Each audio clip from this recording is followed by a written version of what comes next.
Quirky, offbeat and truly one of a kind, this Canadian horror thriller is a heady concoction of slasher, black comedy and high strangeness.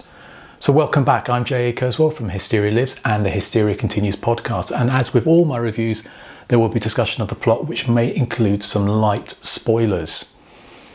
So let's talk about the plot for The Carpenter from 1988. So Alice, who's played by Lynn Adams, is a young yuppie who loses it and methodically cuts up her husband Martin's suit with a pair of scissors, which is enough to place her in a mental asylum. There she suffers the torture of the woman in the bed singing the same song over and over and over again, who's played by Beverly Murray from Kathy's Curse from 1977, another fantastic Canadian horror movie. Despite seemingly hallucinating an old man hovering and looming over her bed with a chainsaw, her husband is told she has recovered enough to leave, with the doctor cheerily telling her, "And I don't want to see you back here again. You'd have to be crazy to come back to a place like this." Whilst Alice was inside the asylum, Martin had brought them a sprawling doer-upper and hired a gaggle of lazy workmen to renovate it for them. At first, Alice seems rejuvenated by the project and stops taking the tranquilizers she's prescribed to help her sleep. However, on waking one night, she hears the sounds of sawing and banging from downstairs. Investigating, she finds a carpenter, Wings Hauser, hard at work in the basement even though it's 4 a.m. She mistakes him for one of their regular workmen and goes back to bed. Now, the regular contractors are confused by all the work done on the house whilst they're not there, but they figure that some students have been hired to work nights. Whilst an extramarital squeeze preoccupies her husband Martin, a student from the university where he teaches, Alice sees more and more of the carpenter and an unlikely romance begins to blossom. However, whenever she or the house is perceived to be in danger, the carpenter takes it upon himself to indulge in a little hammer time. Hammer time! The Carpenter is a real curiosity. It has all the elements to be very familiar to fans of late 80s horror movies, from the outlandish power tool death scenes to the wisecracking killer, a great turn here by Wings Hauser. However, the film is not put together in anything resembling a conventional way at all. Although the idea of an unreliable narrator is hardly a new one, the wrinkle here is that everyone else can see the Carpenter too, not just Alice. Unlike 1971's Let's Scare Jessica to Death, another film that deals with the ambiguity around the sanity of a woman recovering from a breakdown, there appears to be no ambiguity here at all. Perhaps at the start of the film they may have flirted with the idea of him being a figment of her imagination. Despite being a ghostly serial killer and former owner of the house, he is presented in a very flesh and blood form. Alice floats through the film very much in a fugue state, where she treats the Carpenter as both a romantic suitor and something from a dream. She doesn't even really react when he cuts off the arms of a man with a power tool in front of her.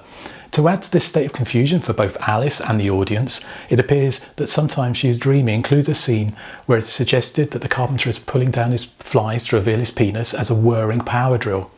In another scene, the discombobulating effect is amplified during conversation the pair have, where each time it cuts back to him, he has a different DIY project underway.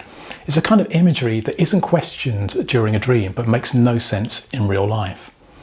So although the dream imagery isn't taken to the extreme in the way of, say, the then still popular Nightmare on Elm Street series did, it is perhaps not a surprise that that franchise was something of an inspiration for this film, especially its touches of humour.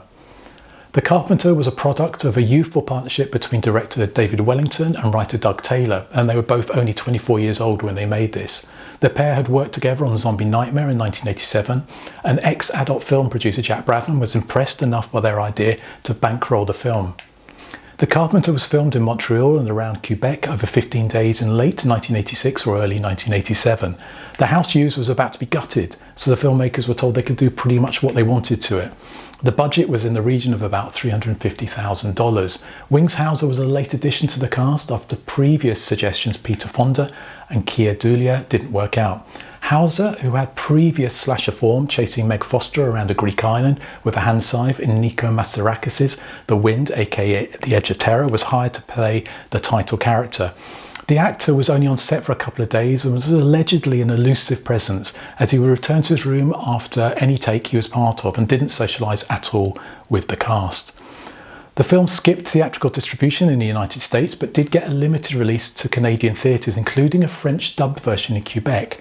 The filmmakers were surprised that Cinema Canada took the film seriously and even extolled it as a feminist horror film. A December 1989 review in the Toronto Star said, "Made in Quebec on a painfully thin budget, This is a psychological thriller that squeezes whatever shocks it can from the inventive use of power tools, sort of a toolbox murders for the late 1980s. Nail guns, staple guns, power saws, cordless drills, you name it. If it can be found in a fix-it shop, someone gets killed with it. As a homicidal handyman, veteran Heavy Hauser alternates between the gentleness of John Lithgow and the down-home hysterics of Gary Busey, both of whom he resembles from various angles. Now, ultimately, whilst not entirely successful, the Carpenter is a real Canadian curio that plays with the conventions whilst turning them into a cinematic equivalent of a fever dream. So I hope you enjoyed the review. Check out the link to the Hysteria Continues videocast for the Carpenter in the link above. Subscribe for more reviews of obscure and not so obscure slashers and Jelly. For the film's body count and over 600 reviews, visit my website Hysteria Lives. So thank you for watching, and I'll catch you next time.